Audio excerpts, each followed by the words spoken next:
Good day, ladies and gentlemen. I would like to take you through a walk around on our new baler, the 1290 high density. It is made for high density baling, when we really look for bale weight, as we require it for straw, which you want to transport over long distances, or to make high quality silage bales. So where do we start off?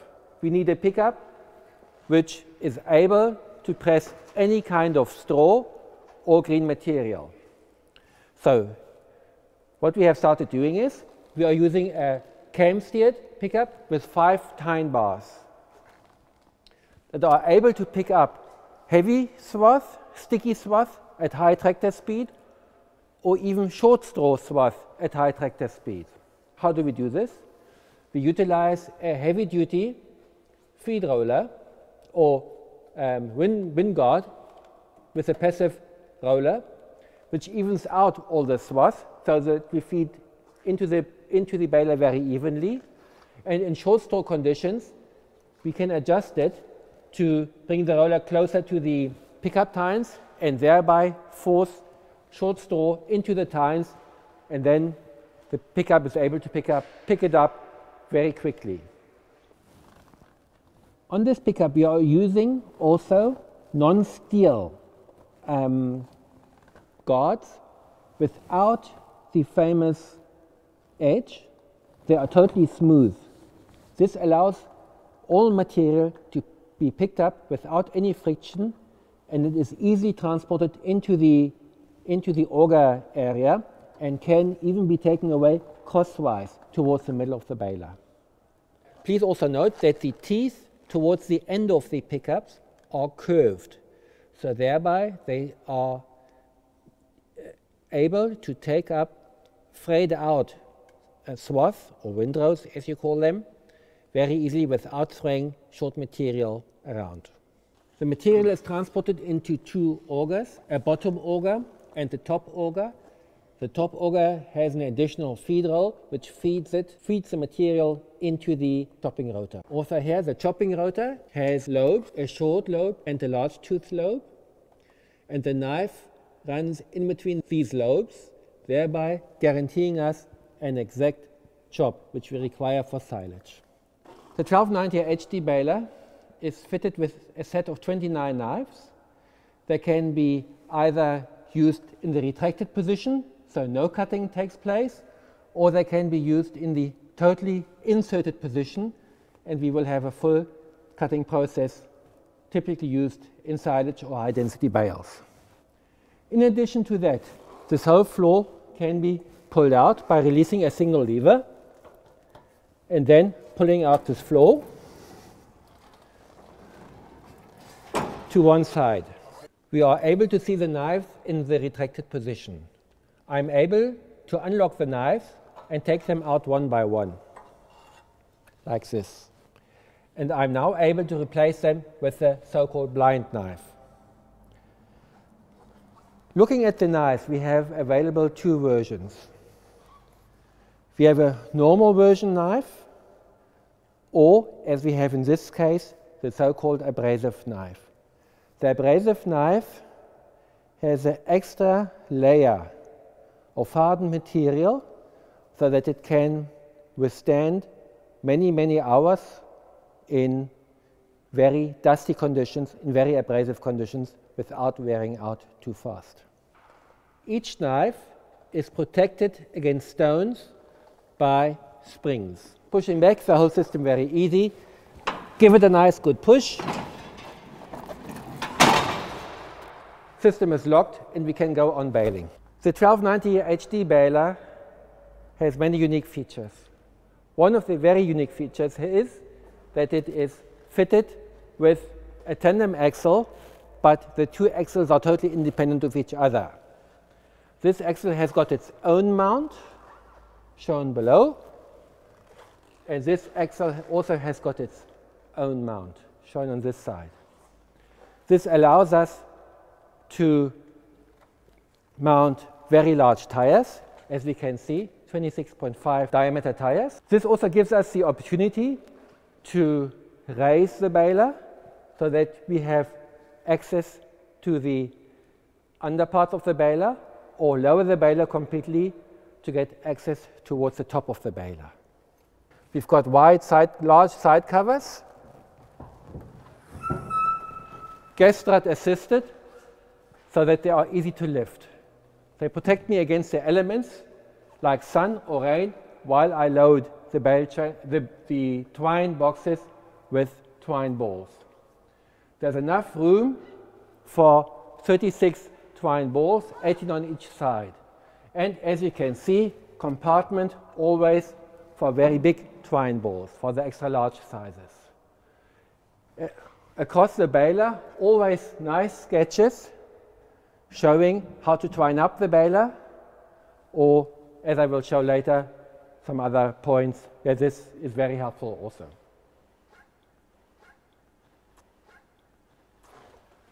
The twine box is sealed against dust and water by using the rubber insulation, and the twine boxes can be loaded easily from the floor. I can also load the top, but for shorter people it will now be important to lower the baler so that they have easy reach to the top.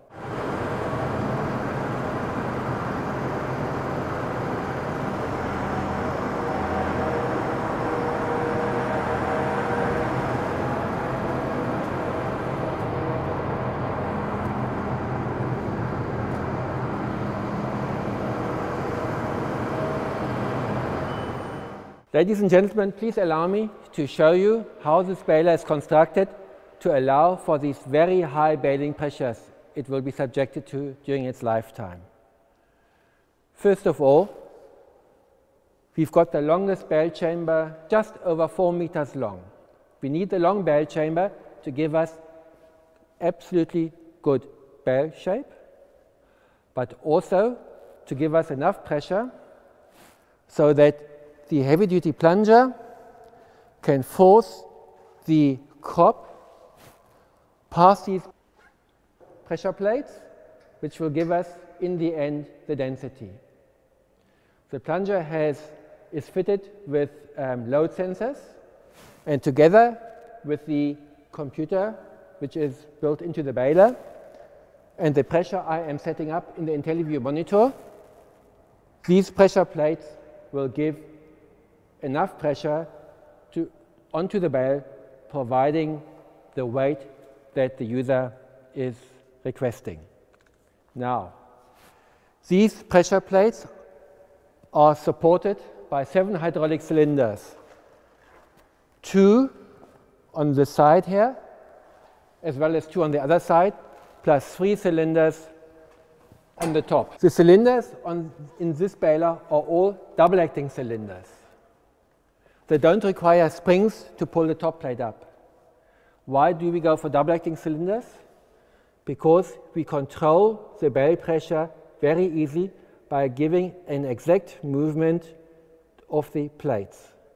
The pressure is measured in the oil in the hydraulic cylinders, and that gives us the most exact density which is required. The cylinders are also supported by a very heavy yoke. Please note that this yoke has got no sharp corners. All corners on this yoke are rounded. Why? Because all the stress concentration, the forces must be absorbed here. We have also a 2-part bale chute. This is important. As the bale comes out, it rolls over the chute. As it comes to the back, it folds, and the bale slides easily to the ground with a reduced height. As an option, we provide bale weighing equipment. As the bale comes onto this chute, it must obviously be isolated from the previous bale. So as soon as the bale rests completely on the chute, this chute turns downwards on a single fulcrum, and at that moment it will be weighed. So no interference from this bale this bale will have an exact weight. But there's an addition to this. In the addition to the weighing cells that I have just mentioned, we have also an accelerator meter.